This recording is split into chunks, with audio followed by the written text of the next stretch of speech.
Welcome back to the absolute most professional StarCraft 2, with a 3-time and current world champion and widely considered to be the greatest player of all time. The Zerg in the blue, the finisher. It's Serral. Facing off against the only other player in that conversation. The 9-time GSL Champion, the Terran in red, the man, the myth, the Maru. In a best-of-7 Terran versus Zerg showdown. The semifinals to the $20,000 Maestros of the Game tournament. And before we get started, it appears we're getting started very early. It'd be incredible. You could smash that like button, maybe even subscribe. And we got to the algorithm. And Jimmy, what are we at? 1,869 likes on this video, on this cast. And I'll cast another one. And I'll probably do it anyways, because I don't know what else I'm doing in my life. But thank you for watching. Hopefully, you've had a good day so far. And hopefully it's about to get just a little bit better than Serral if he doesn't scout the most Maru build of all time. 2 barracks. Not the craziest of Terran strategies to open things up, but a little more aggressive than usual, as he decides to place them just outside of Serral's base. A Proxy 2 racks, and this, one of the last matches we'll have before the new patch takes us. Both players started with 12 workers, but with a cheese like this, they probably won't end there. Now, Serral, the second overlord, oftentimes just hangs out. Yes, it creeps everyone out, but that's kind of its job. And trying to hedge his bets. He will spot this as it comes in, but there's no chance of seeing it before the Marines are already out. And Serral has his spawning pool just now finishing, but the Marines are already marching out of the racks. The SCVs are spotted. The Overlord sees it. 2 SCVs and a Marine tells the entire story. He's going to try to get to the high ground so he can't be picked off so easily. A roach warren begins immediately. The bunkers already in production. I say one, but I don't think that'll be the end of it. Maru gets into the main. This is the quickest he's ever scouted Zerg. He's usually so greedy, and still a little bit so. But Serral, the roach warren spotted. He knows that Serral is not going to try to defend this early with Zerglings. He has about 45 seconds before the first roaches even enter production. Which means the barracks, though covered by creep, it can still be repaired, and is still an existential threat to this hatchery. Serral is not looking to let it go. He's looking to break this as efficiently as possible. You don't go for the roach warren to sit back in one base, but instead the queen slides out of the hatchery so smoothly, cancels some of the Zerglings because they're on the wrong side, and, well, it looks like any hope of actually saving the hatch went with that larva, though he's going to build a couple roaches out of the 2 surviving ones. He cancels the bunker, and this, well, a bit of macaroni and cheese. Maru behind it is not fully committed. Serral already moved his Overlord to the beautiful lagoon here in the corner, as he knew that the barracks would eventually provide high ground vision to potentially knock it out. Queen's stoically marching down the ramp. The Roach is going to try to break through the bunker. Some of the Marines headed back home. 1 SCV picked off. The rest, the Queen trapped herself in. Oh, well, not exactly the ideal. Saves a drone with a spore crawler on the spot of creep left over, and now the Queens will tag team the barracks lord here. Did you know a barracks flies faster than overlords? Isn't that sad? It also flies faster than queens, which is not hard to do. So, where does this leave us? Dazed? Confused? Well, neither of these players are probably in those categories. This, a qualified success. He destroyed the hatchery. That's it. Actually, end of list. He did nothing else. He did not destroy a single drone, not a single Zergling. Serral canceled. Now, you don't get the larva back when you cancel them. Those eggs don't go back into the larva stage. That's not how any of this works. And the roaches and ravagers will come across the map. There's already 1 cyclone. The Overlord can provide high ground vision, but that's what Maru was trying to pick off. The cyclone is a fragile creature, but an agile one at that, as it can dance away with the lock-on, and there's nothing Serral can do about it. Maru's not going to mess this up. There's no ping to worry about. This tournament held in person in France by Comeback TV, the incredible organization. Look out for Maestros of the Game 3 coming up soon. And by that, I mean, I think next year, but I think they're fundraising for it. I got a little excited. I kind of want to go to the next one. But anyways, I digress. Maru, of course, with 2 command centers on the way, because he's never been a build he couldn't make 2 more CCs off the back of. The corrosive bile almost getting close to the medevac that's roaming around. We're here on Black Rock, one of our new map pool maps with a whole lot of terrain presided over by the Terran chieftains. Interesting, it originally had some orcs, but I think we've gotten rid of those. Everybody knows undead is way better. Fight me in the comments. An SCV even joining. Did you know that SCVs can repair units while they're in the medevac? Fun fact. If they're on auto repair, they will repair units that are also inside the medevac. They cannot repair the medevac itself. All right, most of the damage is usually external or emotional, and there's no solving that. Like and subscribe for existential dread. But the third base, SCV, will be healed and can repair the medevac. A little bit of scratch my back and I'll repair your situation. The Overseer, Serral already has roach speed on the way, and this has been one of the more dramatic early games where almost nothing statistically has happened, but so much has gone down. The SCV and Marine will combine to slice away another creep tumor, which is the weirdest oncology office I've ever seen. The Cyclone in the main, and there's nothing Serral can do to easily get rid of this. The Cyclone will lock onto a drone, dance by, he dodges it. What a save! And both players, the Banshee comes in, and thankfully for Serral, he does not have Cloak. Now, oh, the Queens push it away, just 2 kills. These two jousting right now, fencing one another. Serral with a few more workers, but Maru with 3 command centers, 3 orbital commands, and each of those mules is worth about 5 SCVs mining and mineral income, which is why Maru has climbed out of the canyon of despair and achieved the foothills of income prosperity. And you can find more on that if you subscribe to my TEDx talk by pressing the membership button. Wait, is it the join button? I don't actually know which button it is. It probably has a $ sign or something. The thumbs up will work. Or down. Anything's engagement. But I digress. Infestation Pit? Hive? He may have thought that Maru... Yeah, I think we switched the sides here, but... That's clearly Serral's on top. Maru on the bottom, but I'm not here to judge. And that's just their location geographically, but... Maru with +1 weapons. Serral with 2 Serral Festers on the way. He's earned the term after getting them nerfed arguably 3 or 4 times now. Finally, the greatest enemy, the rocks, may be taken down by the corrosive biles of the Ravagers. Serral has lost 3 drones, a single Zergling, and an Overseer, alongside, you know, that hatchery. Meanwhile, Maru's lost an SCV, which was in the very first attack, 5 Marines.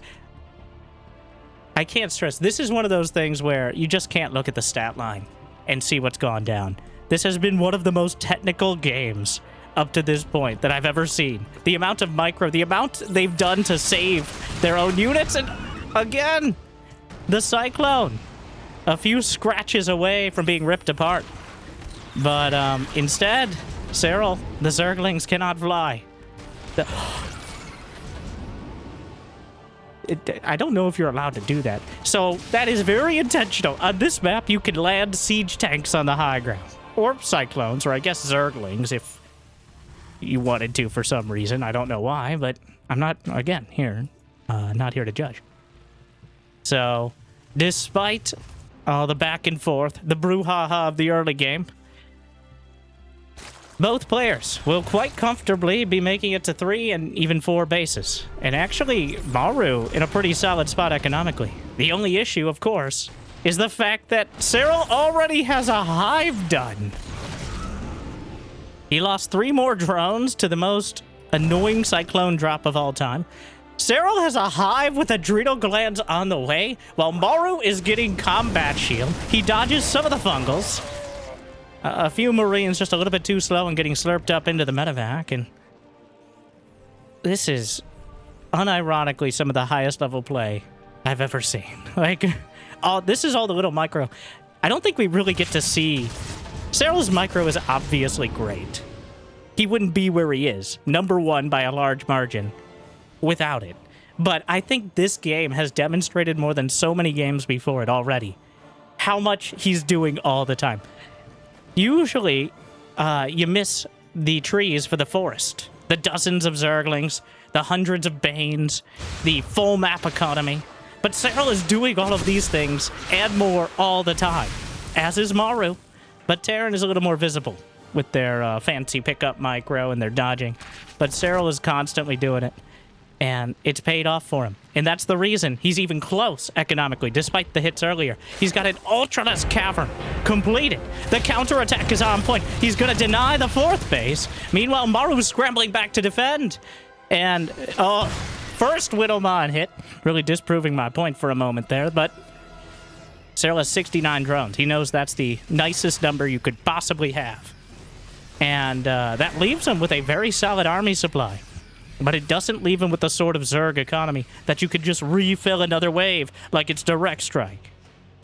Because Maru will have more and more as time goes on, but so far no Ghost Academy, no Liberators. Fungal catches some. The rest, does he have enough? He could chain it together, but the Banshee, it has returned. 9 kills so far. Going all by. Well, they said there's no cow level. But, the sheep, on the other hand.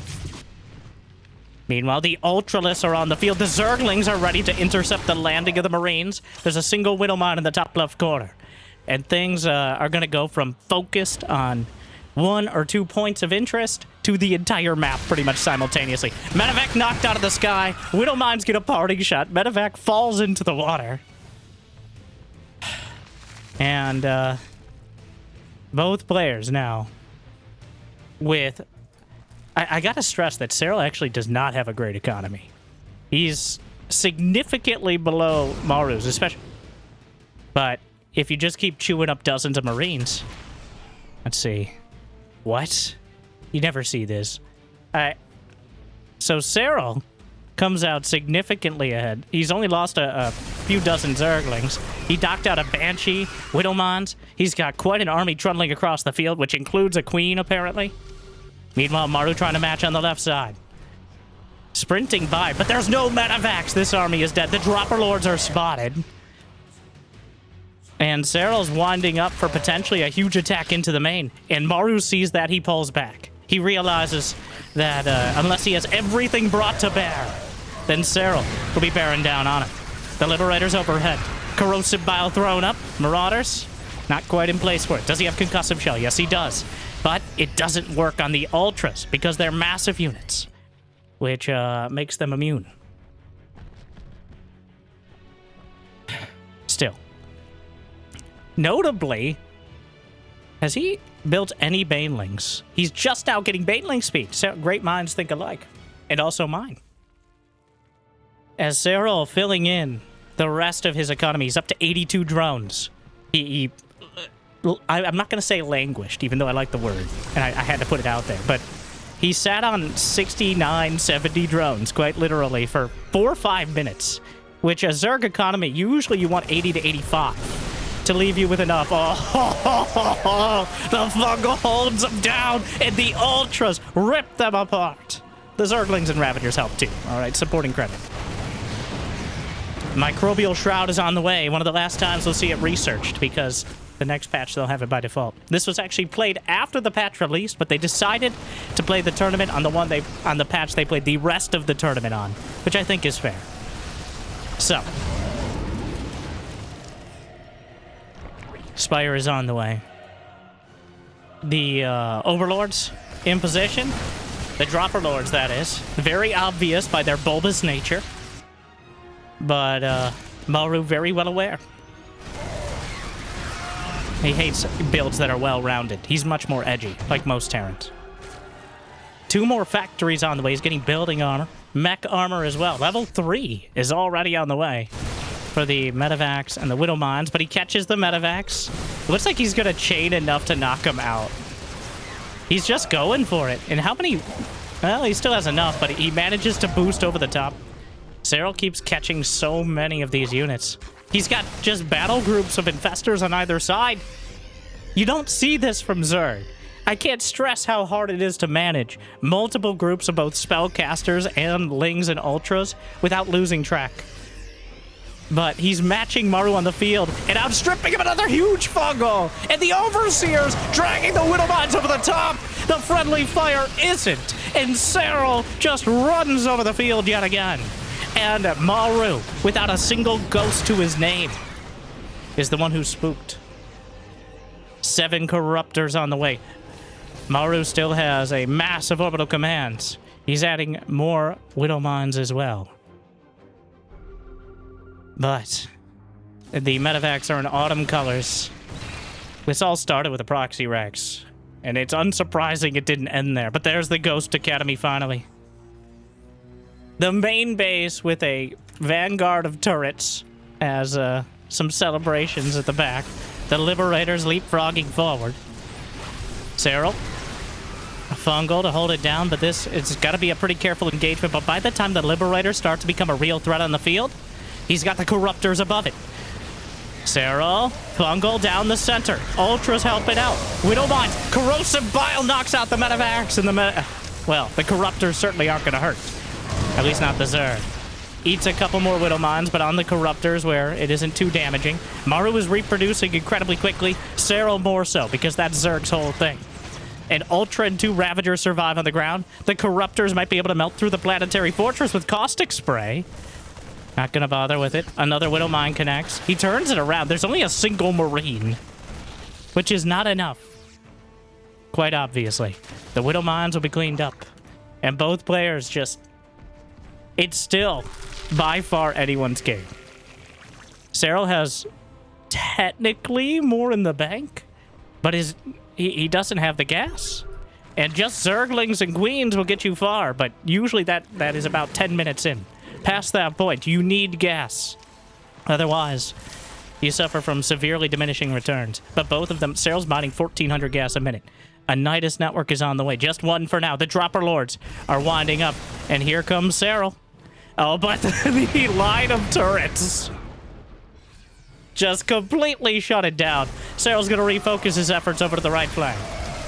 And Maru, a little bit slow on reacting. Some more of the medevacs will be taken down. The Widow Mine's doing terrible, terrible damage. Gets a big hit. Infestors and Banelings. And that was about as good as it could get there for Maru. Maru, I think, wins the fight, which is some real progress towards winning the war. As the map is cloven in twain. The creep is serviceable, though not overwhelming, as Maru continually driving it back, and Serral's never had that many queens to work with since the tumultuous early game. The Corruptor's going to knock a few more medevacs out of the sky. There's only one starport, which is actually precious few. I'm surprised Maru doesn't at least have a second or third. He's got 4 factories as he shifts into a more bio-curious composition and sprinkles in a lot more of the mech army. By that I mean Widow Mines. And oh, those vision blockers. He's trying to dodge, but you can't dodge the entire screen of Widow Mines. He gives it his best shot. He's on the chase. There's still somehow there's always infestors with energy. There's been a Ghost Academy for a while. He just hasn't bothered. The Baneling's trying to roll through. The Liberator plunking it down. The Corruptors find an opportunity, and there goes the Planetary Fortress. But right now, Maru has more CCs than a poorly formatted email chain. So he's got 6 orbital commands, 2 Planetary Fortress, and 3 raw command centers, just waiting for their opportunity to become something more. It was both motivational and creepy at the same time. That's the vibe I go for. I don't... Well, the Corruptor swinging in. Maru on the left flank. Widow Mines. Serral not looking. Widow Mines take out the entire clutch of Lings and Banes, though Maru's driven back on the right. Maru stimming in. Serral taking the base down the center. Hotly contested. Ultra stuck behind the Spore Crawler, but Maru just target fires the base. It will cost him a lot of his bio. The Ultra's on the right as well. It's a lot of biomass to deal with, and we didn't even invite your mother. Meanwhile, Infestor is on the way. Another one. I mean, that's kind of implied. There's going to be at least a couple Infestors at all times. Another fungal down the center. Planetary completes in a very uncomfortable working environment. It won't be working for long. The Ultras cleave through. He buys some extra time. Maru reinforcements are sprinting. The medevacs, precious low both in energy and HP. Another Widow Mine shot thins out the Zerglings. The Banelings rolling in just in time. And the Planetary Fortress will be annihilated. He uses the rolling acid to easily counter the base, and Maru anticipates the infestor, knocks it out, spots the worm sign. But, well, I would say a victory for Serral, but we have to ask ourselves that question. Have you liked and subscribed? And at what cost? Serral destroys 5,700 minerals, 1,500 gas. Maru, similar minerals, a little bit less gas. So overall, the infestor. No infestor. Meanwhile, the Widow Mines, still, this choke point is the Ultras trundling through. Serral has managed to take, I don't think I've ever seen anyone actually take this base. I haven't seen that many games on this map, to be fair, but still. Taking the 9 o'clock, maybe 9:30 base, but meanwhile, Maru actually has more minerals in the bank. But if he's unable, Serral clearly focused on, well, now we're doing the math, all right? We're kind of reaching the bean counter phase, where we start counting how many bases are left rather than how many they have. As the first 3 bases, going on 4, have been almost entirely mined out, especially by Maru, with his mules, which are a blessing and a curse, as the minerals are finite. Meanwhile, huge counterattack, but Serral does have an infestor and some banelings with it. Big fungal. Banelings roll in, melt through the marauders, and there's not enough left over. Meanwhile, Serral just cuts through the 3rd base. The pieces go flying. And now, Maru loses on both fronts. He doesn't get the base. He doesn't knock out a critical mass of units. Widow Mines will continue to scatter throughout the map and continually pepper the army, but Serral just... He's only lost 8 Overseers, which, believe it or not, is a very low number. The Overseer tax is usually very high at this stage of the game, and losing only single digits against dozens upon dozens of Widow Mines is a minor miracle.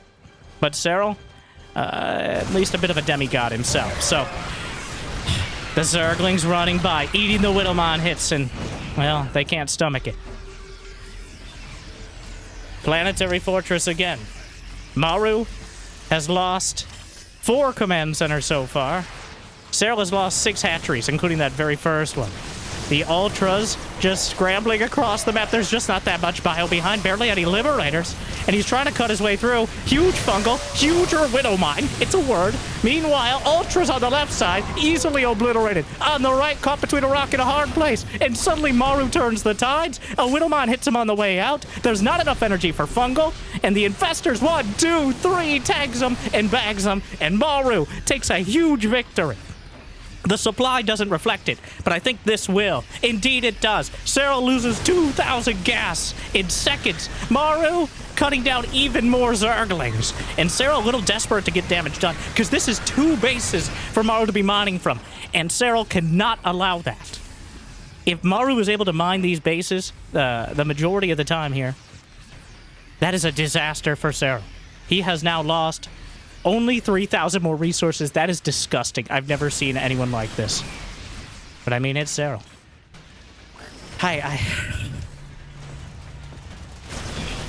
The Ultra's Widow Mines still takes a hit. Again, notably, no ghosts for Maru.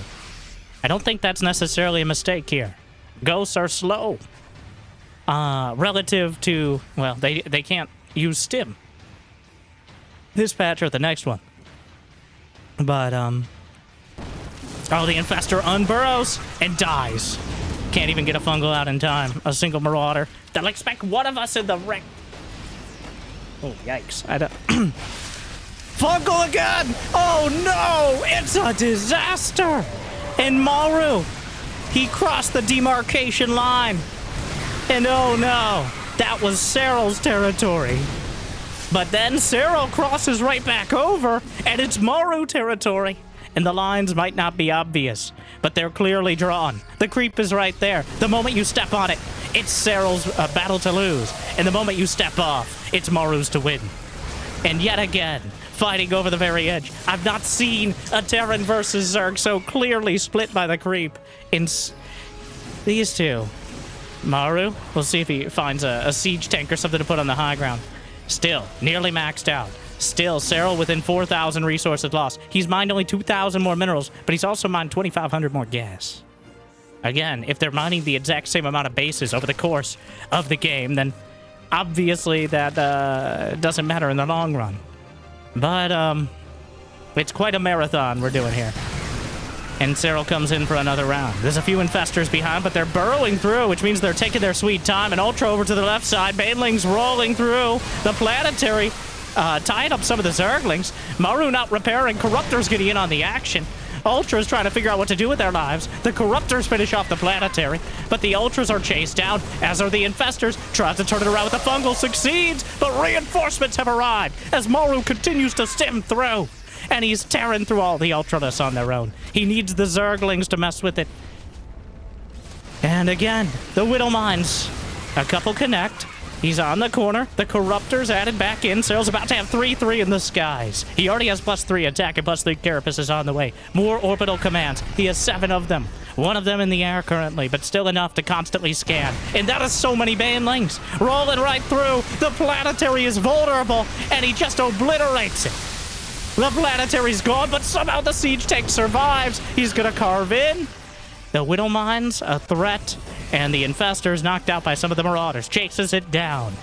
Both players under 1,000 minerals. Both players barely 200 supply. The quest rests upon the edge of a knife. Stray but a little. And it will fail. But for whom? Through all the fire and fury. 1,000 Zerglings, 200 Marines, 11 Marauders, 68 Widow Mines, 6 bases apiece. And we're still no closer to a conclusion. More taken out. The Ultras jammed into the corner. The Marines, the Marauders, the Mines, and the Medevacs, the M&M. Just so strong when concentrated, but also so vulnerable to the Fungal. Misses the mark. Microbial Shroud. The accidental Microbial Shroud. We've all been there. 21 SCVs dead. The Zerglings, at the end of the day, starting to cut through. Well, Maru doesn't really need that many SCVs, though, because he only has so many mineral patches left to mine from, though he definitely would want to have more than 39. I think 50 to 55 at this point. The thing is, Serral just not letting up. That Nidus network has gone unused this entire game, but Serral's end game has begun. The Greater Spire. The Lord of the Broods. Brood Lords for when there's nothing left. When the bases are mining out. When there's nothing left to be gathered. Then there's no tech switches capable of being made. The Brood Lords can win the game. Before that point, they are checkmate. It's like moving your king on the field. And Serral might be the king in the north, but not even he can make Brood Lords a regular opportunity besides these extreme scenarios. But he's got the options open. He still has 7 Corruptors, and they're still finding a lot of use. Maru, the game's slowing down because neither player just, like, they've just bullied each other for so long. And by slowing down, I still mean one of the most intense games, if not, honestly, this has been madness. I expected Maestros. And apparently that's what I got. Not just in the name of the tournament, but in the game itself. 7 Brood Lords. There are currently 20 Widow Mines on the map. They will trigger.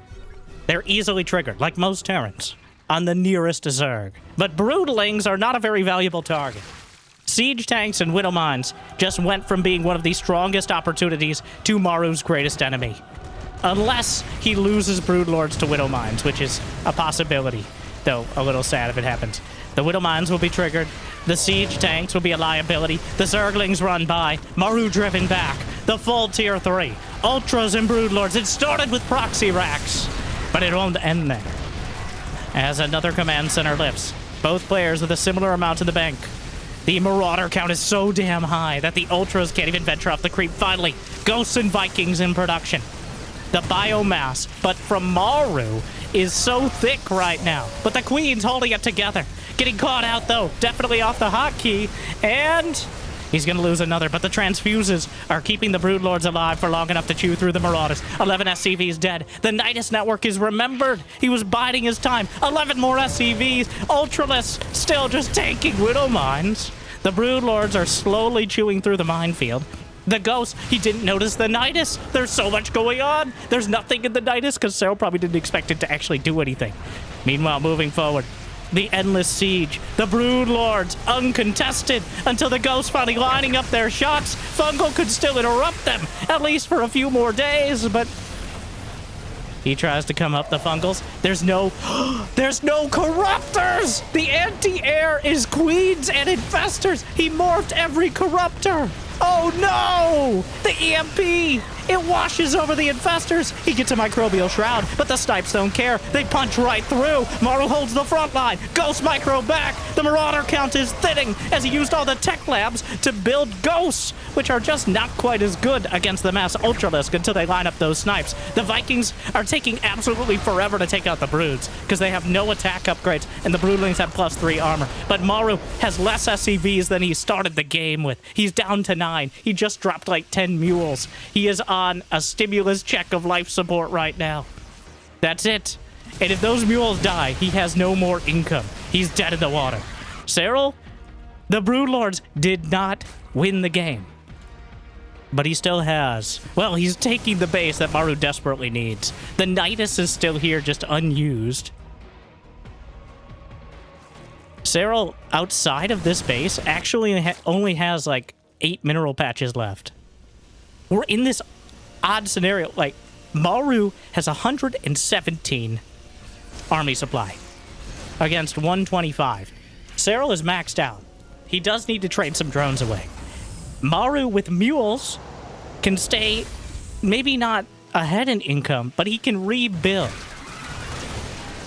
So that means by no means is Maru out of this yet, especially with Widow Mines hitting harder than a nuclear missile does sometimes. That Widow Mine, 20 kills! The field runs red with the blood of Zerg.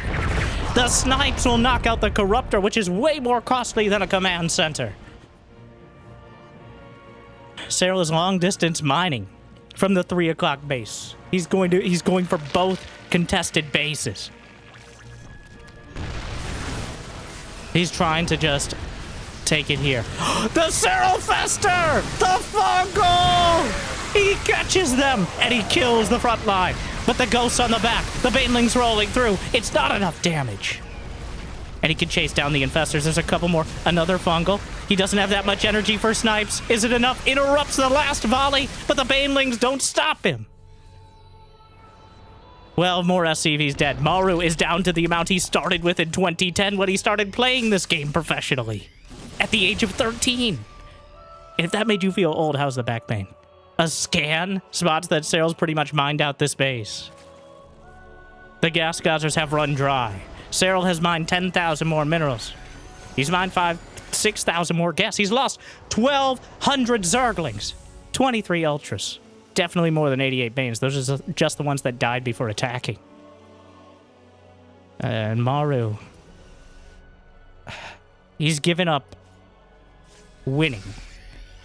He's gone for not losing, which seems spiteful. But if he can deny this center base... Remember, the army supplies are still about even. There's still... Maru, well, that's his last mineral patch. He has a few hundred more minerals over here. He unsieged a tank that's been sitting in his house tank with 32 kills. He unsieged the tank that's been sitting in his main for over half an hour, or maybe around half an hour. But the house tank has been called into battle. Serral clearing up the dregs of the minefield. The Broodlords did not end the game, which has given Maru a chance. But can he push through? He's pushing forward. He needs to get... It's do or die at this stage. The Ultras. Fungal. The Ultras... But he lines up a full volley. It doesn't get interrupted. The Ultras are almost half gone before we even get started. But the Zerglings at the back. The Ultras cleaving through. The Corruptors being challenged in the sky by the Vikings. But it's not enough. Maru. He just has a few ghosts. A single Liberator. The Dream. He drops the mules. But 9 ghosts. A Liberator. 3 Widow Mines. I don't think so. Another Fungal potentially. GG! Serral.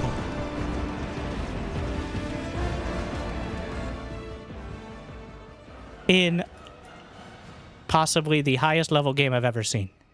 I will brook no contest. Bro, the first 10 minutes of that game were, I think, almost any other player. I can count on maybe 2 fingers. You can decide which fingers and which players that could have even gotten close to competing there. But the back and forth, the fact that only like 5 units died, despite the proxy racks versus the roaches versus the low economy versus the... Well, Serral takes game 1.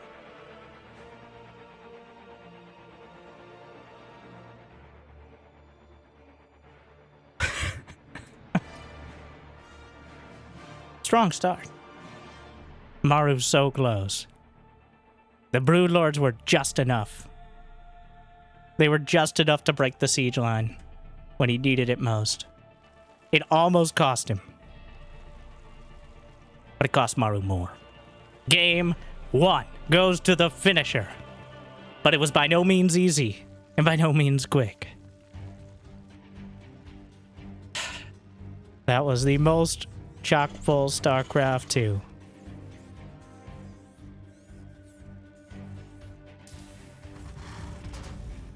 Maru waiting for the ghosts until the Broodlords arrive. Which is a big choice. If you can successfully take more base... we gotta have a meta discussion.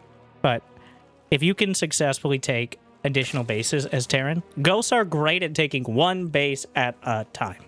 Okay? You don't have a lot of flexibility. Ghosts are incredible.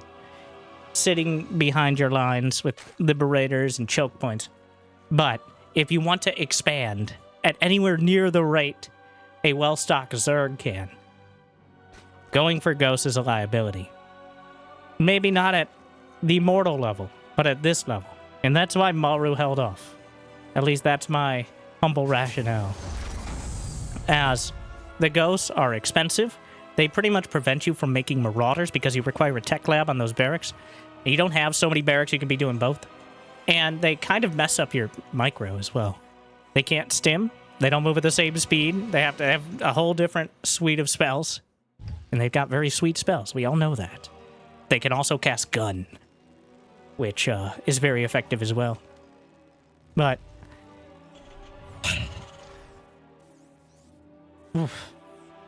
I'm need a shower or something. But go right into it. Like and subscribe. I do.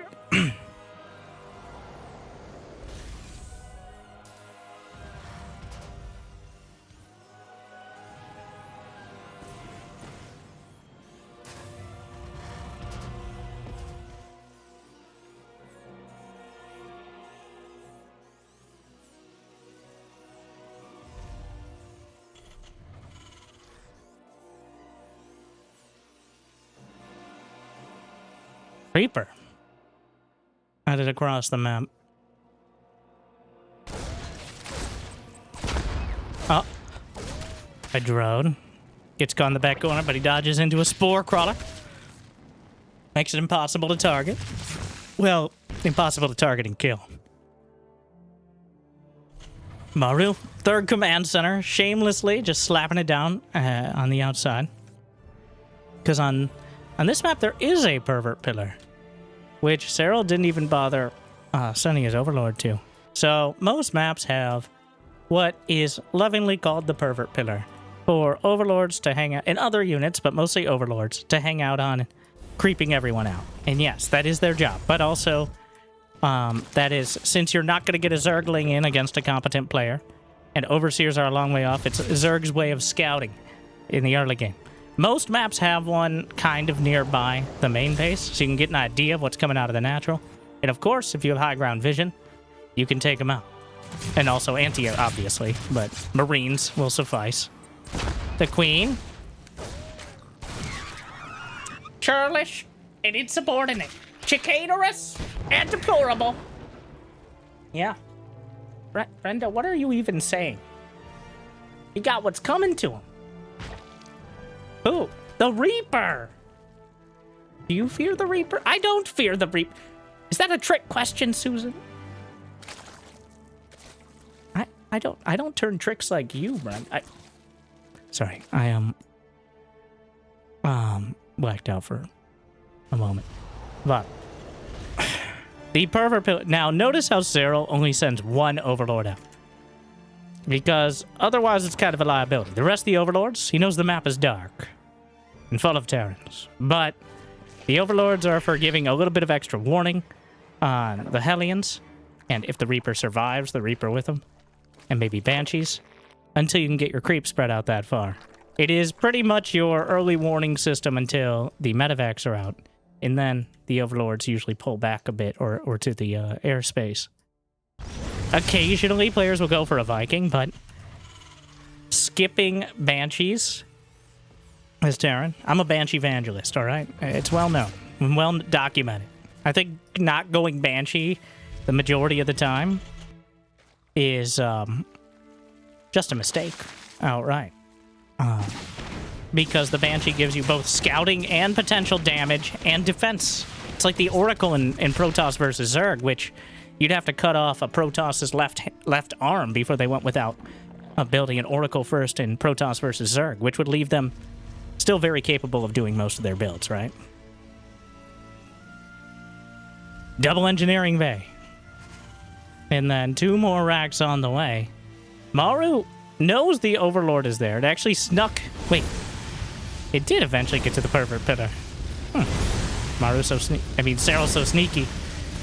The Hellions are trying to burn through the hatchery, which yep. He restarts it between... Oh, Maru! Oh, the hubris! Oh, the cute micro there. Completely undone by this. Even if he doesn't kill that many SCVs, and he is killing many SCVs, this is an absolute disaster. Oh, 5 SCVs dead. Barracks delayed. Hellions come back. Mining time just completely lost. Wow. Oh, no. Maru, it's just a pixel off. Hero took the wheel. Hero's looking over his shoulder. Hero's also here waiting. By the way, the loser of this match will face Hero in the loser bracket finals, which, spoilers, he's there because Serral sent him there earlier in the tournament. But we'll see. That'll probably be the next video you see after this one, but... Mutas! For the first time in quite a while, Serral has managed to completely shut down the Hellions. And he's taken minimal damage from the Banshees because they were dragged back by the architectural deficiencies at the wall. And the best defense against Mutalisk is a good offense. Unfortunately for Maru, because he went for a third CC, he went for so many Hellions and the Banshees, on top of being slowed down so much, has not been able to put together his production in a very timely fashion. He still has a dangerous double medevac push. Serral, not even close to supply block. The Mutas are already flying across the map. The Banshees! Stand very still. Zerg vision is based on movement. The Banshees get a second life here. The Mutas are spotted. There's enough Marines to be a threat, but not enough to stop them outright. He goes for the siege tank in the main. Loses 1 Muta, but it's worth it. Meanwhile, the Marines chasing him down. The Banshee! He has cloak as well. Just a bit lackadaisical there. And that's the story of the game so far, but the Mutas chase down, and, well, Serral's making more, which is a bit of a Muta risk. Maru already has a Thor on the way and a second factory. He's actually building a reactor here. Widowmine's, of course, a strong choice against Mutas as well as Lings and Banes. In fact, that was their intended purpose originally. Now they're just kind of anti-everything. I don't know. What? This game, though, last game was dead even. This game, Serral with a distinct advantage. Now, the Mutas are fragile creatures. They're made of paper mache and tears, which is relatively easy for a large amount of bullets to cut through, apparently. If Serral looks at the army the wrong way, let alone engages it, half his Mutas will die. They have negative survivability on their own. You have to constantly micro them. Otherwise, if you don't use it, you're losing it. One way or another. Either you've spent this much on mutas and they're just not doing anything, or you're not paying attention and you lose them anyways. So, the Widow Mine will not get the hit. Micros. And he finishes +1 flyer attack. Maru is just trying to get to 200 supply. Get as close as he can to the army he needs. And he's going to have +2 infantry, weapons, and armor, significantly faster than Serral. Considering Serral doesn't even have the Carapace upgrade on the way. And he just started +2 melee. There we are. He does not have an infestation pin. He's a long way off. And this is the age-old split, where the Terran can go to 3-3, whereas the Zerg is stuck, or at least stalled at 2-2. He starts the infestation pit. That is a whole lot of Banelings. Maru not ready for the magnitude of Zerg here. The single Thor zoning out the mutas. The Banelings rolling into the planetary fortress. And, well, it will die, but not exactly a clean break there. Multiple Thors. Serral destroys precious little army. He gets the planetary, but at the cost of dozens of Banelings, which is a whole lot of gas. So Maru knows his advantages. He has a display command center ready to take the place of the previous one. Wouldn't be surprised if he just adds an orbital there even, as that way you can run away from the Banes. He's got the Thors in the medevacs as mobile turrets here, which a little bit of juggling. And the Zerglings coming in for another round. Target fire. Tries to swing to the Banes, but they actually get within range of the tank. And it can't actually fire at them. Meanwhile, both sides taking terrible, terrible damage. A single Zergling gets onto the tank at the third. What a hero! No, not that one. I don't know. And it's too late! The one Zergling tears down the tank. The SCV is citizen's arrest, but Serral has started a hive. There is going to be that 3-3 timing for Maru, but he's losing dozens of SCVs, and he didn't manage to move out of his base. He needed to move out. Baneling mines are a real threat. Even though there's no burrow, I think Maru is keeping that in mind, as there are only 4 orbital commands at the moment, which is not enough to be scanning all around the map and dropping mules that he kind of desperately needs. Adrenal glands on the way. The Ultralisk Cavern. He's making mass spine. Where is he? Oh, down the center. The backbone of the defense. Mass spine crawler for Serral. As he does what he can. The biggest risk here is getting run over by a 200 supply army with better upgrades. Like an army that's so good, it beats your first army before you can build a second one. And that is a risk, as Maru is going to have 3-3, especially the +3 weapons, for about a minute, maybe a minute and a half before Serral does. 70 Zerglings, 36 Banelings. Ultralisk Cavern is on the way.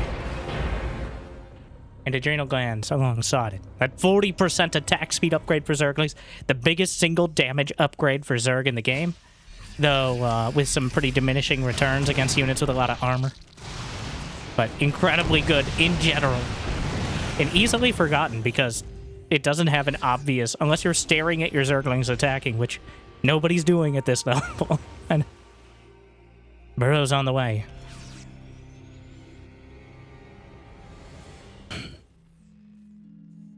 Chitinous plating. The orange upgrades are when we're getting serious. The legendary upgrades, that's not how it works, but the +3. And Serral's kept his mutas. He's lost 7 mutas. He still has 20 in the sky, which is borderline. If you have more than 20 mutas, that is over a third, like, that's almost a third of his army. More than a third of his army in supply. Committed to the mutas. And those mutas can't really fight. They just have to keep flying around. And they're very good at that. But in a heads-up fight, they will get eviscerated easily by Thors and Marines. But if they can keep dragging the army back home, including the Marauders, which opens up Maru knew he was making a mistake, but he couldn't stop himself. He needed to deal with the mutas, but it cost him his position on the field. The banelings try to roll through. The Marauders tanking the damage and allowing the tanks on the back line to do even more. The orbital command may be taken out by the mutas. He picks up a Thor and does a lot of damage with it. He has +2 weapons on those Thors, which should two-shot the mutas. But I think that Serral's +1 flyer armor actually negates that upgrade. I haven't seen this sort of direct interaction in quite a while, but +2 mech weapons allows Thor's splash damage to kill mutas in 2 hits. Assuming no armor upgrades, again, assuming. But all the fancy late game upgrades coming through, and 8 Ultralisks are in production. But will they be a boon or a bane? Pun's not intended, as there's still plenty of banes on the field. The Thors being brought in as actual anti-air. The turrets are there just to buy time. Brenda! I'm handling it! You have no attack upgrades, and don't I know it, Lucille? I don't... Meanwhile, the Ultras, but there's no Infestors to hold the bio down. Is that gonna matter in the end? The Planetary Fortress, oh, I think it very much will. The Ultras being thinned out precipitously here. The base on the left. And oh no. Well, the Ultras are obliterated down the center line. Off to the left side, they're driven back before they can be completely gunned down by the Marines and Marauders. Neural Parasite is on the way, but still 0 Infestors for Serral. He's maxed out. He's suffering from success. He actually, I think, wants to free up supply. He needs Infestors, like at least 1 or 2. Without them, Maru will just kite you to the ends of the earth, which there's a chance Serral has enough units to drag him to. Because at some point you run out of map. And, but we're not at that point yet. And Maru has managed to withstand the onslaught. The Zerglings trickling through. A few more SCVs will pay the price from both sides.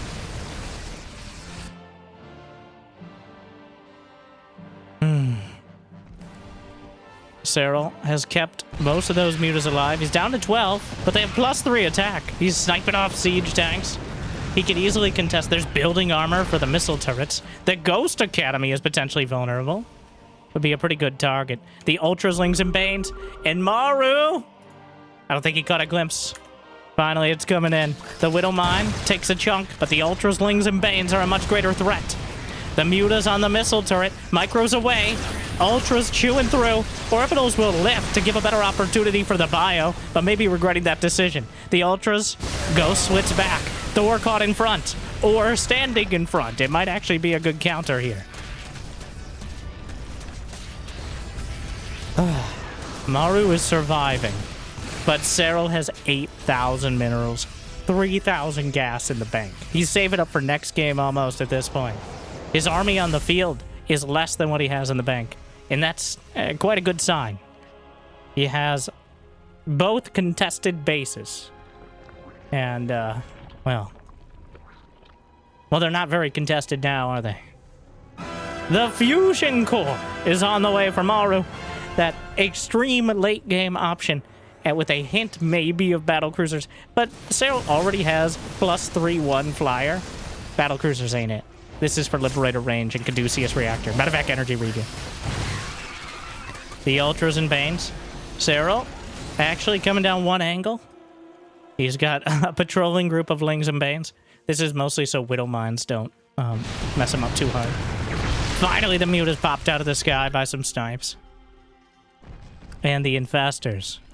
Serral reaching the stronger phases of the game here for Zerg. But at the same time, Maru does have the Ghost, and he is maxed out. There are 40 Banelings. A few Changelings trickling in. There's a Planetary over to the left side. Maru is going for the Blue Flame Hellbat endgame, which can actually be quite strong, especially since he's gone for the mech weapons this time. Oh, the bio. Neither side saw each other there. Serral keeping up the creep spread. Despite everything. He's got queens with each kind of battle group of units. The scans give some of it away. Serral actually backed off. Maru? Will be able to pick up and get out. A few left behind. One casual SCV. The spine crawlers have seen no use. And there's the Greater Spire. But this time around, Serral has 12,000. He has 13,000 minerals. 5,000 gas. This is a hostile economic takeover. Like, this is not an even match. There's still a chance for Maru to be so disgustingly cost-effective with Mass Ghost Liberator. We've seen it before, though Serral is the least likely to be vulnerable. It's just Serral has built up such a trust fund here that he can lose his army now twice over and still likely be able to rebuild it. Maru is starting to bank money, but again, Serral has been mining from not one but two contested bases. The ones on the halfway point of the map. It's not just that Serral's mining from them. It's that Maru can never will. There's a casual infestor definitely detected, but nobody paid attention. Never mind. Ooh, gruesome. Every mineral, every gas dragged out of these bases is something that Maru could never have. It's a zero-sum game. And the sum of Serral's economy is absolutely ridiculous. The the giraffe migration. A nuclear missile is on the way, which might be the only way to potentially turn this around. A bit of a Hail Mary opportunity. The fungal, banelings rolling through. The ghost, though, melted away. And everything else just collapses. He gets the hatch. But at what cost? The ghosts go flying every direction. A few of them escaped. Wait, no. Every single ghost died. It was 8, which is not an overwhelming number, but that's 8 more than Maru could afford to lose. Serral refills immediately, barely tapping into his bank. Just blast through another planetary. The mutas have survived and will continue to get damage done. The ultras and lings just carving through. The siege tanks. Serral micros the mutas back. Still finding an opportunity to use them productively. Fungal a bit optimistic there. More ghosts, but Maru.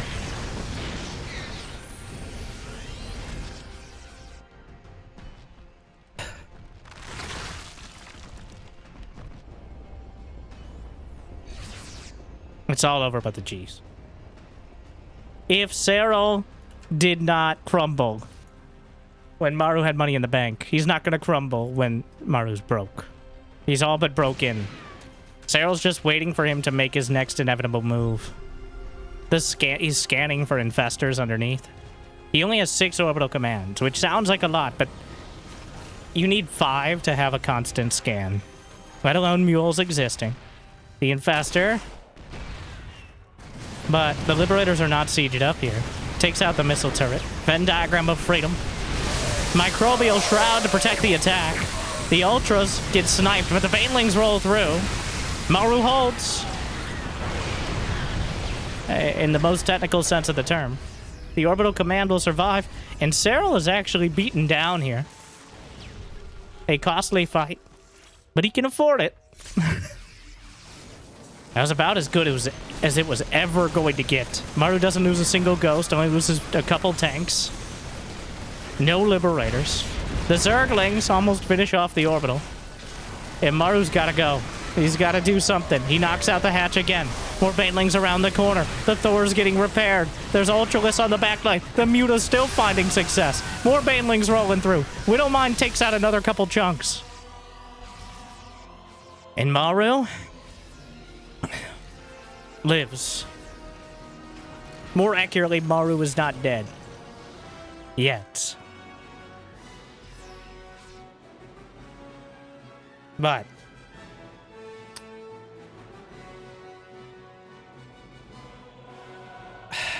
the Widow Mines may fire again. But he's going to re-siege over to the left side. Serral's now mined 14,000 more minerals and 5,000 more gas. Some snipes lined up. Doesn't even knock out the Ultra.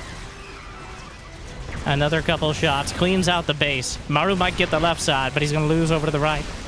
The Mutas will finally die.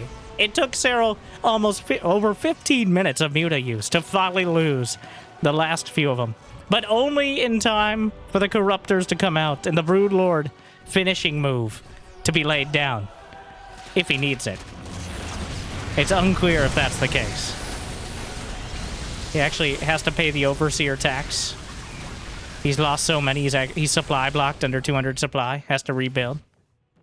But is it time, Serral? He moves his Corruptors far back. And the Broodlords. No? He refills with his Zerglings. I guess there's no reason to slow the game down if you've been winning at this speed. Thors and Ghosts and Liberators, oh my, but the Zerg are coming. We cannot get out. They are coming. Microbial Shroud. The Siege tanks softening up the base. The Ghosts already on the run. And Maru again survives. And Maru again. With one foot in the grave. He battles his way out. And there is the tiny, infinitesimal chance that if I was a less honorable caster, I would tell you was a larger one. That Serral loses 2 more fights, and before he can refill one more time, Maru gets to his production. But that ain't happening. The Infestor might be dead. The Banelings as well. That's kind of their whole thing. The Thors are torn asunder. The Ghosts are left behind. Like their namesake by Blizzard. And Maru again wins a battle, and Maru is again clearly losing the war. The Zerglings. A nuclear missile! The Hail Mary, the Ghosts.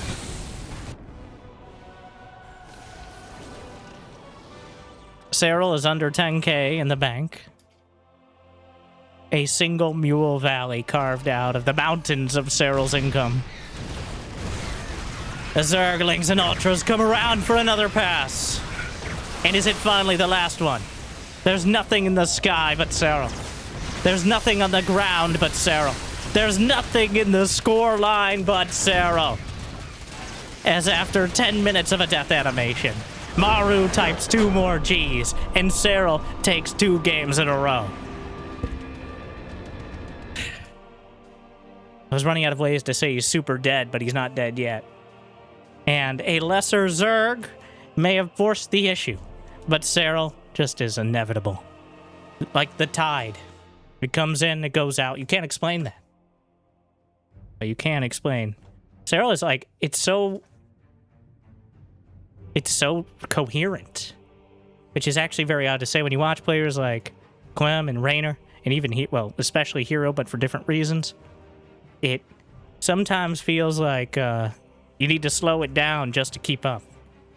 I'm not saying Serral's slow. I'm just saying he's so efficient that he doesn't need to be fast sometimes. I think that was a great demonstration of it. Like, he was already 2 steps ahead, so he didn't have to run to keep up. I can only come up with so many profound things at a time. We could keep going, but we don't need to, because Game 3 is on Verdant Temple. Again, shout out to Maestros of the game. Comeback TV. If you're French, well, you probably already know. But make sure to keep a lookout. Maestros of the Game 3 fundraising will be starting, well, hopefully sooner rather than later, but I don't think it's scheduled till at least the end of the year. It's probably my favorite tournament. That's regularly running right now. Home Story Cup is a lot of fun, but Maestros of the Game it has that huge tournament feel, but the community tournament vibe.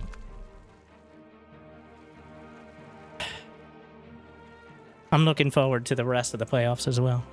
And even if you've already seen it, well, please don't spoil. But I think any great games are worth watching.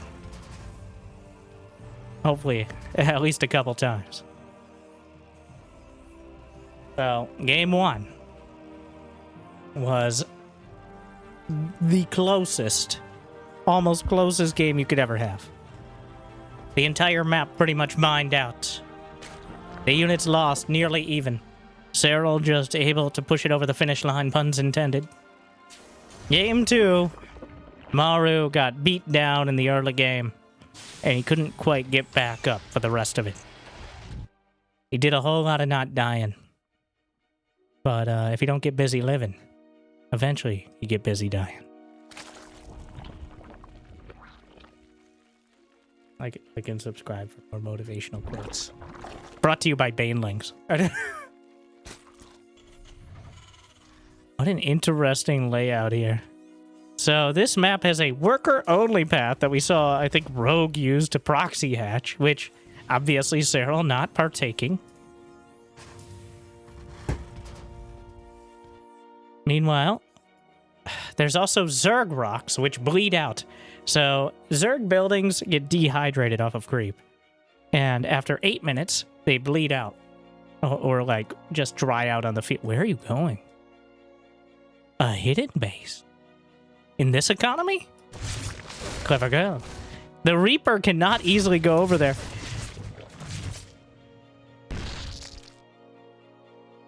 Crazy choice out of Serral.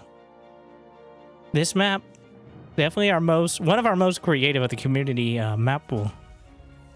And will Maru look for it? Because the base on the outside is pretty apparent. It's a long path because there's no Reaper jump. Wait, is that true? I think very intentionally, no Reaper jump on this side. There is a worker path, but that would require Maru SCV scouting when he's not proxy rexing, which isn't gonna happen. Okay.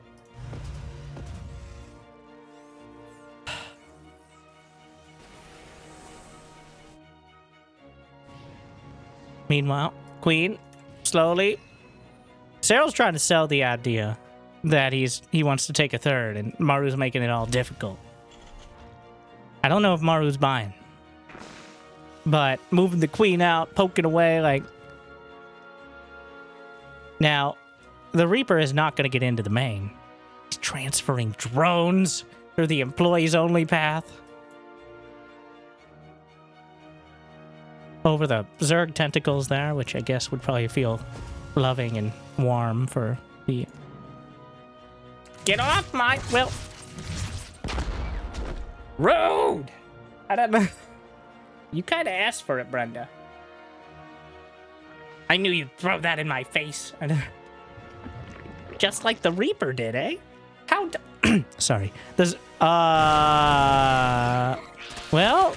If Maru... Maru, for the first time, did not go 3cc. Which means he has enough units to deal with these Zerglings. The Reaper... I think was ripped apart as the grenade came out, but... He's going for the 2-1-1. The 2 medevacs, the 2 barracks, the factory, the starport, with a quick 2 medevac rush. He did not spot the third base, but he spotted the lack of third base, which is information in and of itself. Like, if you have that object permanence, the wall... Well, until, for reasons unknown, until it's completed, you can't actually repair, but he's going to pick up, knock out the Overlord. You were there, bro. And Serral's actually a little supply blocked off that. Surprisingly so. And it seems Maru has been fully bamboozled. He's not thinking about it at all. I like Serral. Serral's building the Overlords explicitly at the outlying base to be as efficient as possible with the larva, but the Marines! A bunch of dudes with drugs, guns, and a so-called hatred of what they're calling illegal aliens is really all you need is Terran. Lower accurately. And so far, the damage being done to Zergling's getting an okay surround. But the medevac stutter stepping back to get enough healing, and now the Queens! Just enough for a transfuse on either side, and Serral with like 3 more Zerglings than he needed. What the hell? What is going on there? Anyways, weird things happening on the pervert pillars, but, you know, it's in the name.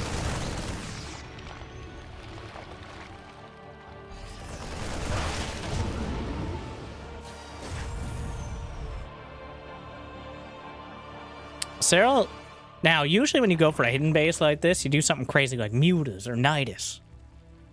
But Serral's just doing Ling Bane. Maru has not even thought about this as a potential base. Serral has sold it.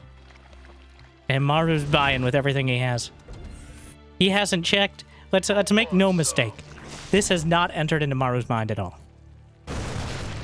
He might be thinking, what is Serral doing that he has a later third? But he has not thought of the idea, the intellectual curiosity of a hidden base. Serral is so rare to do even kind of off-kilter strategies like this. The choice to do it here, if it didn't work out, it's not huge. But if it does, it's potentially game-ending. And Maru right now thinks he's pressuring the third. Oh no, the Liberator! The Queen is dead. Long live the Queen. And the Liberator getting enough damage to potentially turn things around. But again, it's the same scenario where Maru's committing so much to denying the little economy that he thinks Serral has. Serral taking down the Zerg rocks as they're not part of his brood. The siege tank on the other side doing terrible, terrible damage. Just enough Marines in order to draw more siege tank fire. Picks them up, drops them out, does the hokey pokey, shakes them all about. And comes in again. Serral now taking one of the connecting bases, gets beyond the mineral line, loses one. And Maru's been sitting on 2 bases this whole time. And Serral hasn't had so much economy that he's had. At some point, it is a liability. The fact that he went for this economy, he went for this base. I don't think that's the case yet. He wraps around and he gets the siege tank. But Maru is working with such...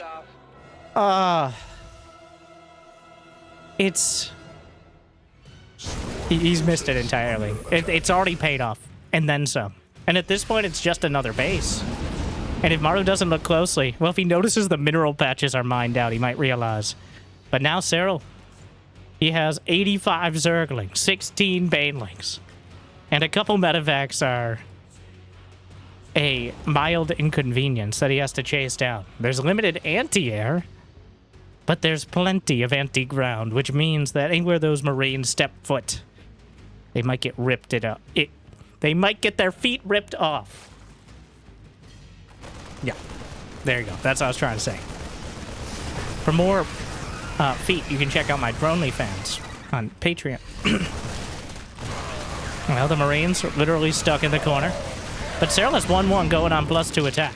He's going to have an upgrade advantage. He's going to have more economy. He's going to have a hive. He's going to have more bases. He's going to be more handsome. That one's arguable, but... literally everything going for him here. And Maru... I don't think he's even expecting a base on the high ground. We'll see if it becomes... it doesn't matter. The hatchery's already done. He's chased down on the field. Maru's on the run. The medevacs, the queens! Oh my. He'll barely outmaneuver, but this is an orbital command, which means there's nothing to really stop the Lings. He may get the base down the center, but Serral has plenty more. And even that may be too soon. Serral waiting till he has the numbers. Goes for the surround. Where are you gonna go? Who are you gonna call? And the queens are here. Hive is done. It's a disaster. Maru just doesn't really understand how much of one yet. The fact that Serral's starting 3-3 and Maru hasn't even finished +2 attack. He hasn't started armor. This is looking more one-sided than a Mobius strip right now. Even more so than the previous game by a huge margin. The not-so-hidden base will finally die and be replaced immediately as just a standard base.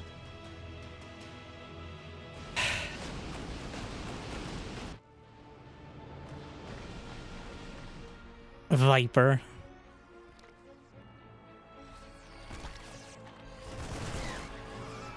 A scan. He spots adrenal glands upgrading. He spots the hive done. Maru needs to go now. He needs to win now. Because otherwise he wins never. The fact he's made it this far is a testament to his multitasking. The amount of pressure he's able to put on. He knocks down the rocks and cuts off. Puts Serral in more of a hard place. But here come the Zerg. So much so, apparently, it's even lagging the game. The Lings and Banes from every side. He takes out the hatch. But everything on the ground will be ripped to shreds, I say. And everything else is boosting for home. But will there be much of one to go back to? The Widowmine's doing redonkulous damage. One siege tank on the high ground, but the Zerglings rip apart the SCVs on the low. Meanwhile, the rocks were taken down on the left side, apparently, and Serral's opened up another path into the main, one that Maru has not walled off. He kills 23 SCVs. He refills with dozens more Zerglings. Another wave of Banelings. Adrenal glands is done. And 3-3 upgrades are closing in. Maru refuses to die. Yet again. And this is actually, you know, I spoke too soon. I was too hyped up. So this is, well, I was gonna say this is one of the scenarios. Oh, a parasitic bomb. Terrible, terrible damage. So much of that going around. And that's what the parasitic bombs do best. 3-4 metafacts dead. GG. That's 3. And Serral goes to match point. It's just getting worse with each game. / better. Serral, just the smallest thing. Maybe not the smallest, but all he did was take a base slightly outside the beaten path on a map that Maru almost certainly hasn't played as much. It's not crazy. And then he just made a bunch of Lings and Banes. He didn't go mutas. He didn't do like a crazy cheese. He just straight down the center and kept Maru looking right there, so that way he didn't look off to the side. And it worked perfectly. Oh my. Another Grandmaster class.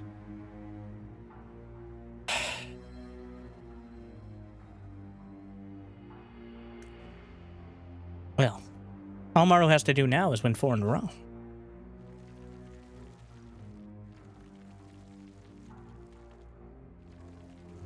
Game 4.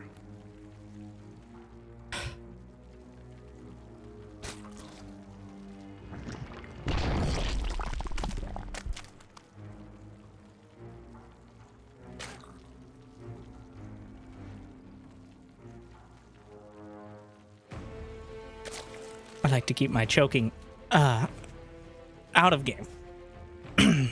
Just like Serral.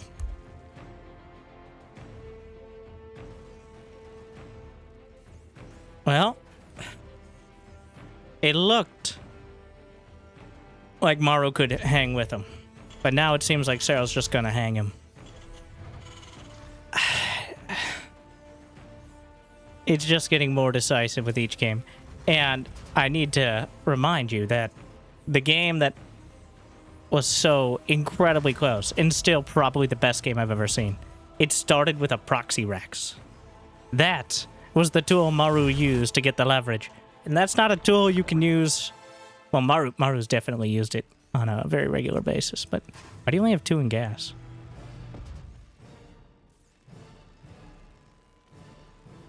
Is that a mistake? Or does he have exactly 50 when he does this and I'm dumb? It's not that big a deal. It's almost perfect. Yeah. There you go. Maru's way more efficient. I'm like, why wouldn't you just put 3 in gas? It'll take some time for the first ones. Let's do more macro commentary. Technically, that was macro commentary, but I digress. Serral. Just.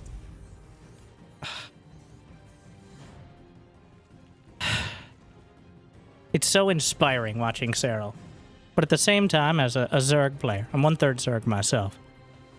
And this is before the new patch, which many players are claiming is a buff to Zerg. And it is, in many ways. But it's just... he's always just so far ahead of everyone else. Players can get close, but there's no, especially for Zerg, the gap between Serral and Raynor or Solar, who are the usually back and forth for the second best Zerg. Like, it sometimes feels like the gap between, like, Masters and Diamond. Like, the difference being, like, a Masters player, stereotypically, knows the unit compositions they need before they need them, they get there. Now, it kind of breaks down with the micro, which is usually the sticking point. Not being able to perfectly multitask is why they're not competing in this tournament, but whereas a Diamond player is more like, I'm just really going to try my strategy. And if it doesn't work out, I'll eventually switch into what I really need. But I'd prefer X, Y, or Z before going to 1 or 2, which is like a whole different set of things. And when Raynor or Solar or even Shin, Rogue is a little different, actually. But also couldn't be here because he didn't make it past the group stage, even. Or maybe he did and he got knocked out earlier. Either way. So, but Serral just... he works smarter, so he doesn't have to work harder. And no one has the game sense. He just knows. If you ever watched his stream, you know he's not perfect. But he just knows. And the timing here... well... this is actually a bit of an anti-timing, depending on how it goes.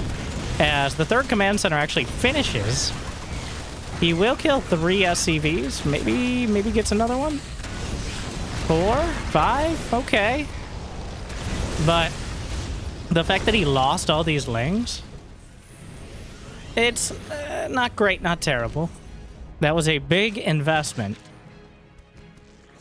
in those lings early. Maru does lose some SCVs, but he does finish the 3rd command center in time.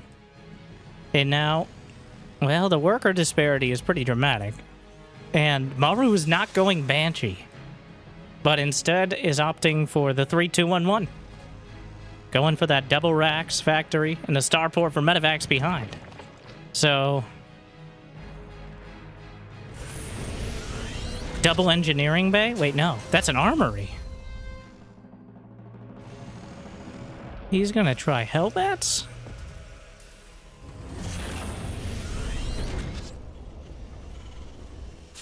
Looks like Maru is flirting with the idea of an all-in. Despite the 3rd command center, which would make some sense. Serral doesn't even have a lair on the way yet, which means baneling speed is a long way off. But the queens... already in position. I don't think he's gonna...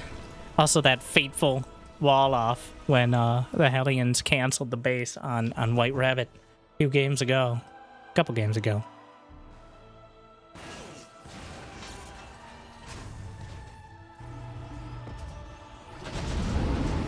The upgrades are significantly late.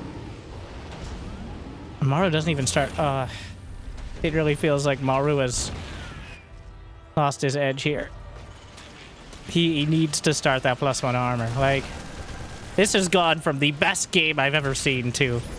Maru, please remember your upgrades. Like, and as a caster, we're gonna break the 4th wall a bit, just like Serral does. Repeatedly with his banelings. As a caster, I'm always like, do I point out the obvious mistakes? Because it kind of takes away from the excitement, but at the same time, I don't want to misrepresent the situation. Right now, Serral has 1-1 upgrades on the way. He's got a whole King Henry of Queens over here. And I don't think Maru is looking very royal at the moment. The Queens on their own might be enough, because there's no +1 attack. But obviously...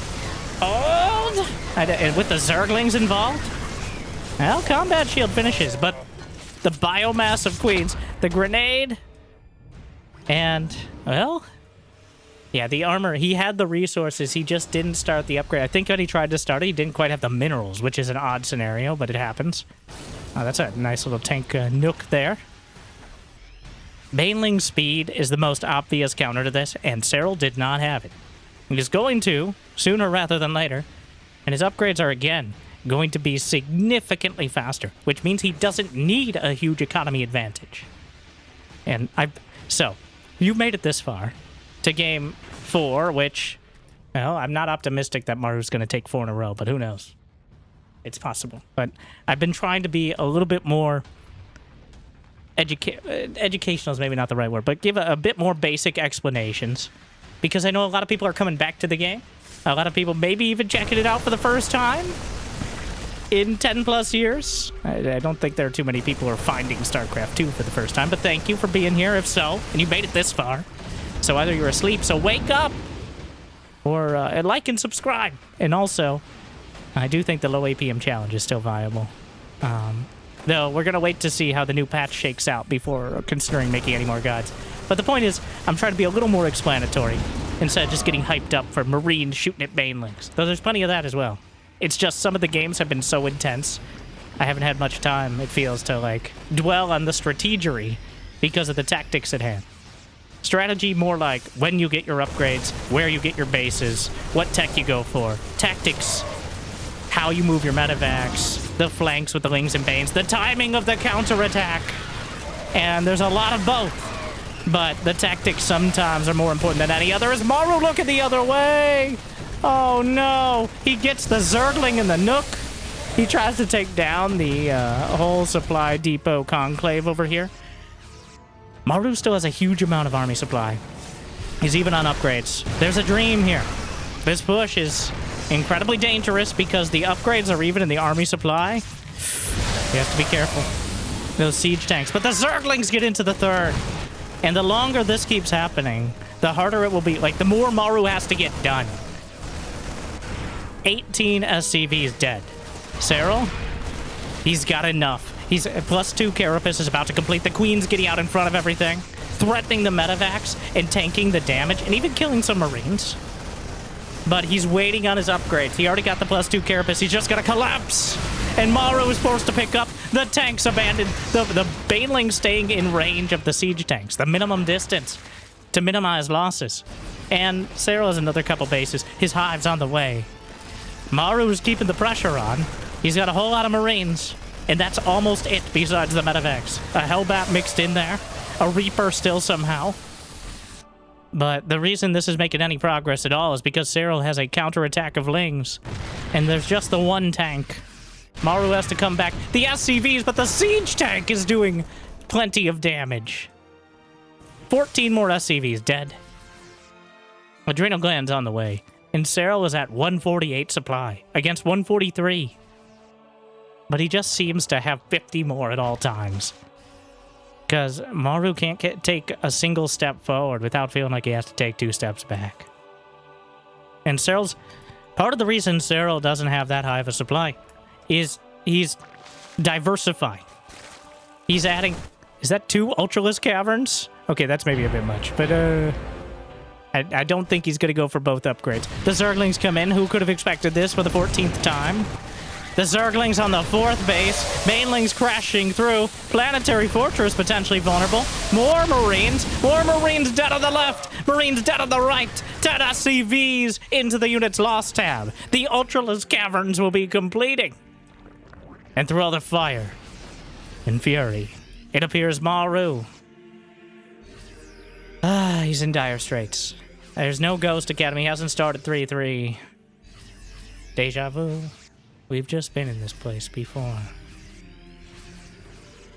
A gratuitous upgrade advantage for the Zerg, which is rare because of the sheer cost. Especially before the next patch, where the Carapace upgrade is actually reduced. But Serral finds a way. Chitin is blading.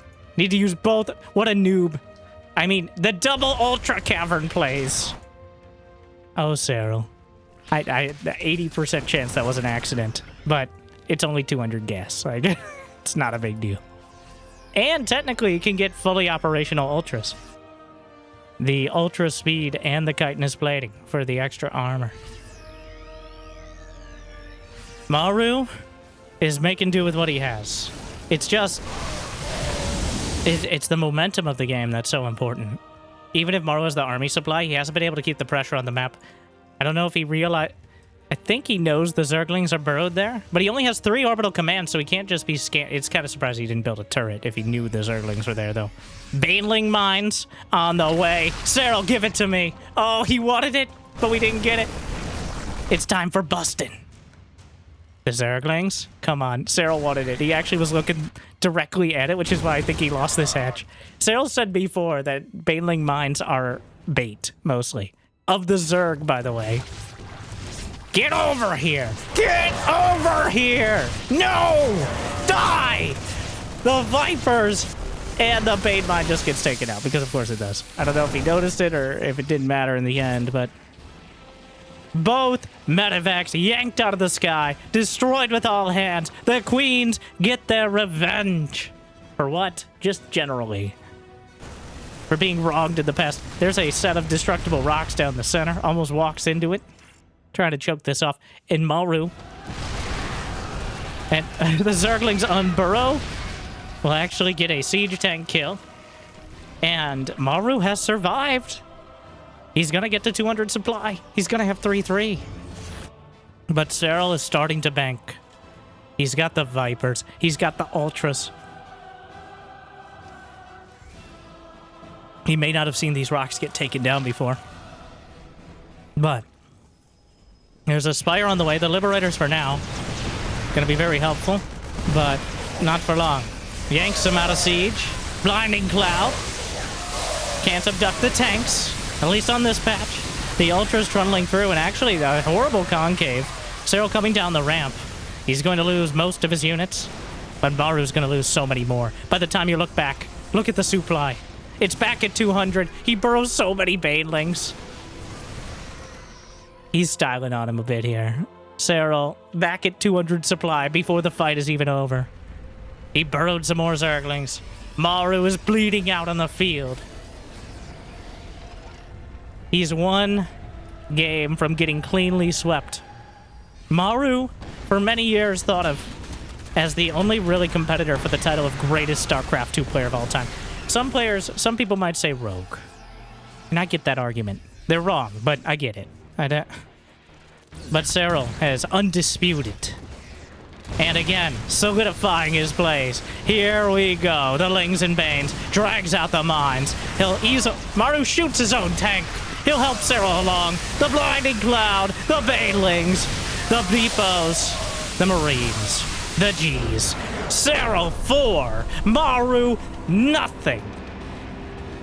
Serral completes a clean sweep of the last Terran in the Maestros of the Game tournament, who will be knocked down to face Hero to determine who will face Serral in the grand finals, bringing us to our anti-spoiler bonus game. A game I actually have been waiting to show, and I couldn't find. There's been so much stuff. We're actually going to be posting probably every day for this week because we're trying to get all the games from the previous patch and then on the new patch. So, in case you're wondering, though this might run for a day or two. I hope it loads. I see a black screen. Jimmy! We could have recorded it before. Okay, alright. It's Serral versus Showtime. From earlier in the tournament, which is a bit of a spoiler. And, well, apparently so much of a spoiler, we got, the old school, sort of observer interface. Because technically this was played on a different version of the game and we didn't adapt for that. But we're just going to play it out from here. We get the more, raw experience, I guess. You know it's Maestros of the Game. We can move the logo. Well, we have Showtime in the top right. Wait, don't we have a nameplate? It's been so long since I used it. It's so nostalgic. This used to be like the level of quality for the observer interfaces. We've kind of graduated past that, but I like to use it. So I recommend if you are actually trying to learn, then you do this. There are a lot of publicly available replays. They might not be necessarily for Serral. I don't know if Maestros the Game offers them publicly. If you support the tournament, though, they send them out. Anyways, but it's important, I think, to use the default interface, which, yes, it is this zoomed in. I know, it's crazy, right? And this is, Serral's not having a seizure. This is just normal. He's flipping around his camera locations and his hotkey's just warming up, which is a normal thing to do. He doesn't need to show off his APM, or that he's not trying to impress anyone. I think they're plenty impressed already. In which case you should like and subscribe. But, I can't get over, like, I almost wish we had just stopped after the first game. I feel the rest of the series took away from the loss. Well, in some ways, it's a great contrast. Maru kept it up for one game, and he just couldn't hang with Serral any longer. And then the second game, the White Rabbit game, but it just... And then he clearly it kind of fell into autopilot. Whereas Serral just... He had an awkward start, but he adapted well, and he never let up. The Sandpaper Zerg, the Tidal Zerg, the Finisher. He's like a boa constrictor, all right? He just chokes you. You can't breathe by the end. I don't know if that's necessary for Protoss, because I think they're more plant-based than anything else, but... That's lore accurate, all right? Look it up. Read a tome. But Zerg versus Protoss. And remember, again, we are on the previous patch. The tournament was all played on patch 5.0.15. The 12 workers to start. It's a pretty defining characteristic, as there's never been a change outside of an expansion that has changed the worker count. So make of that what you will. But this will be the last major tournament on 5.0.15. The Zerglings get in. One on the wrong side of the Stalker. He may actually kill it. The probes have to be pulled, which is certainly not ideal. Overlord gonna find the pervert pillar, that Stalker. But you know what they say. That which doesn't kill you leaves you permanently crippled and constantly in fear for your life with generational trauma. And the Oracle comes out, but guess what? The Overlord's already gone. The Overlord.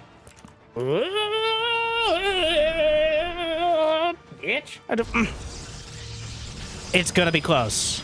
Oh wait, the Zerglings to body block. Even a split second. I think he gets it.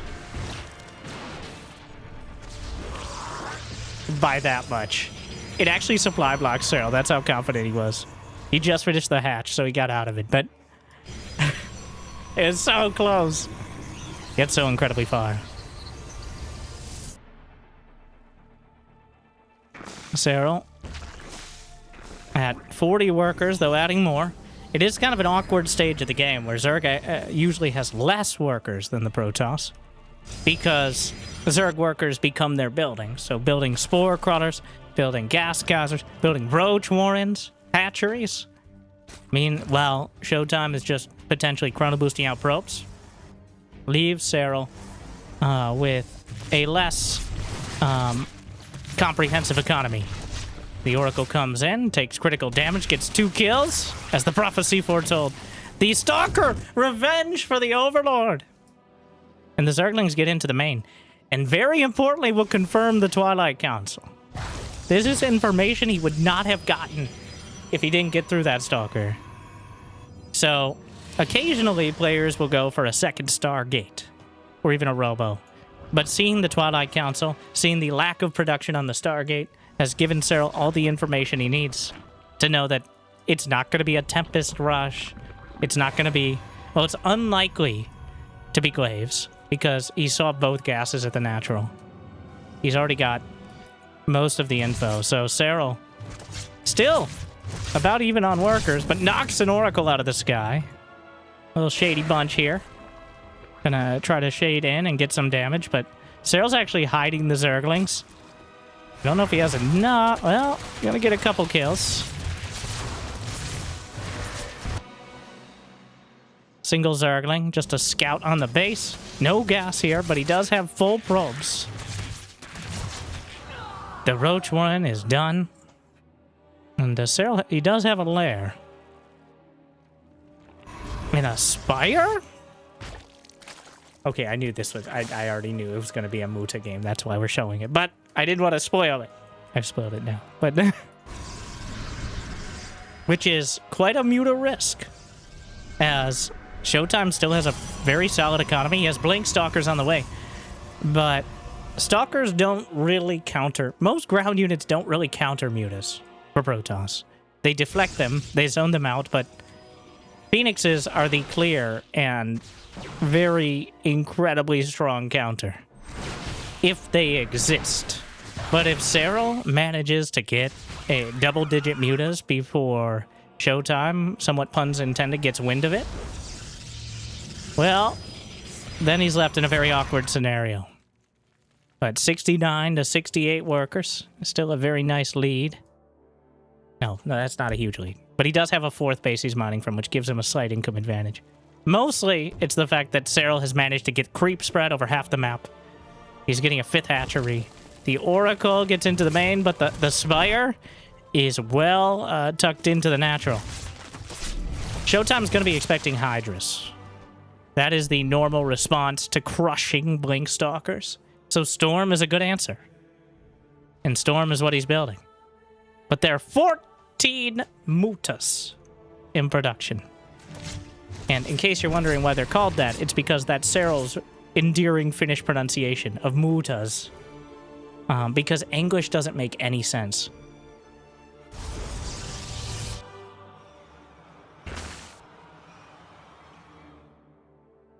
Like, I was trying to come up with an example, and I came up with too many. Like, we're mulling it over.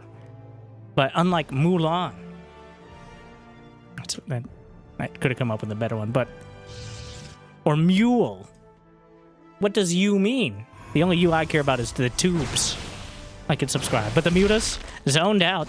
Thing is, though, Serral has now going on 5 bases. He's getting the gas gathers. He's continuing down the Muta road.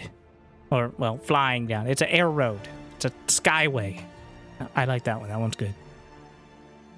And Showtime is building up the Phoenixes, but a 10-to-1 ratio is enough. Quantity has a quality all its own, as Serral has demonstrated at great length today.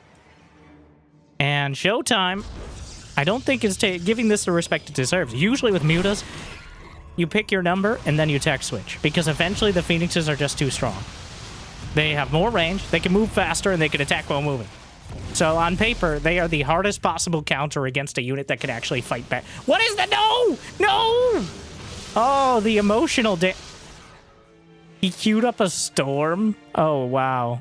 That may have been the stasis ward hotkey. If he has default hotkeys, they're the same. Storm and stasis are the same key, but I don't know. That he almost stormed like 15 probes to death, which is not ideal. 29 Mutas. A fleet beacon is on the way. The murder of Mutas that Serral has unleashed is demanding respect. He just flies right past. He just ignores the storms for the most part. Knocks some Phoenixes out of the sky in autumn colors, but that's the Muta's greatest strength as they heal. And if they actually survive these engagements, they'll be back at full HP in less than a minute. Showtime, on the other hand, another battle group. The Mutas, the Zerglings, just overrunning the base. The charge lots, actually dozens of them. And Showtime technically holds on to his 4th base. He finishes the fleet beacon. Phoenix range is at a premium, obviously. But Serral has 2,600 minerals in the bank. Like,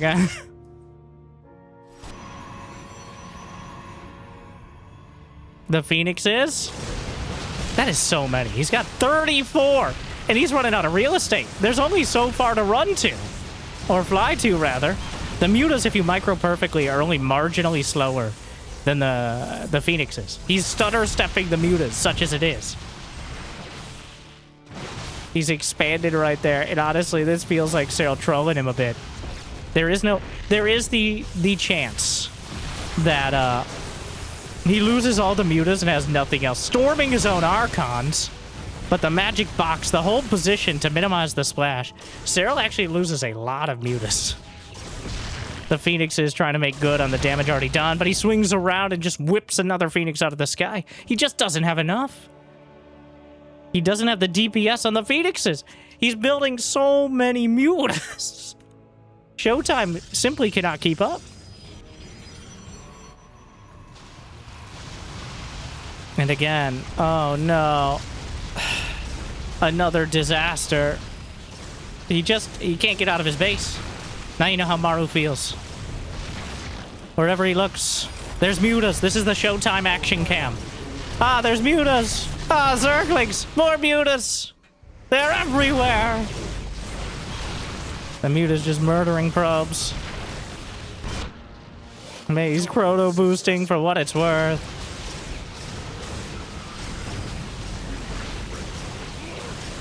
And he might knock out these mutas, but there's 10 more in production. So I keep thinking, like, there's the dream that he kills all the mutas and then can counterattack. But Serral has 2,000 gas per minute.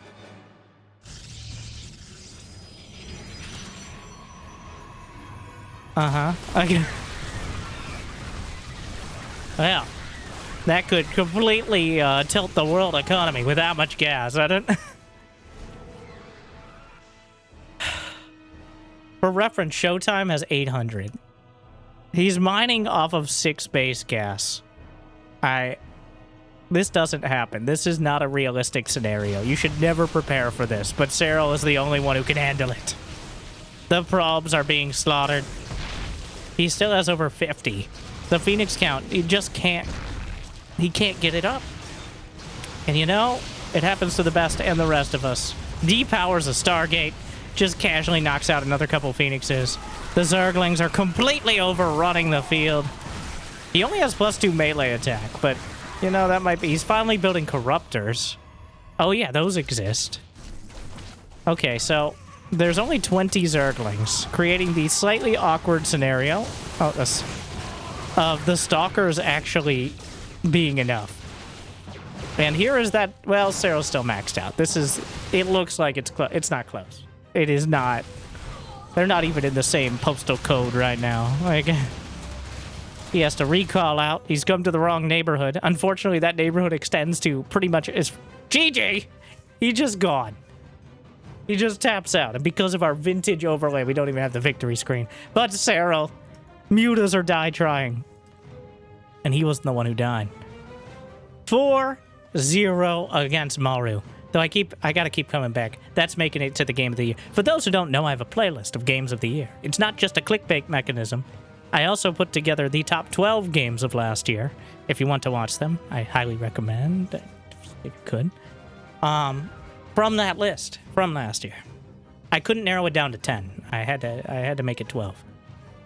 Right now, that game on Black Rock is the top contender. Serral and Maru have already had some amazing games this year, but that is from start to finish, from proxy racks to the last few SCVs. We'll keep coming back to that one. But thank you for watching, and hopefully you keep coming back. And if you got the means and motivation, be awesome to check out Patreon or YouTube membership. But I hear liking and subscribing is still free for now, and we're closing in on 300,000 subscribers. There's actually more people than play ladder in StarCraft 2, but we know that the overlap is very minimal. Wow, backhanded, did you? But thank you for watching. Thank you to our Mule Tier patrons, Big Jig, Devin Door, Kate, Crazy Mouse, Mario Suit, and everyone. Make sure to check out this video. Jimmy picked it out just for you. And I hope I made your day at least a little bit better. Thank you for watching. I hope to see you next time. Thank you to Maestros of the game for another incredible tournament. I'm looking forward to casting the rest very soon. So, see you next time. Good luck, have fun. Stay chill.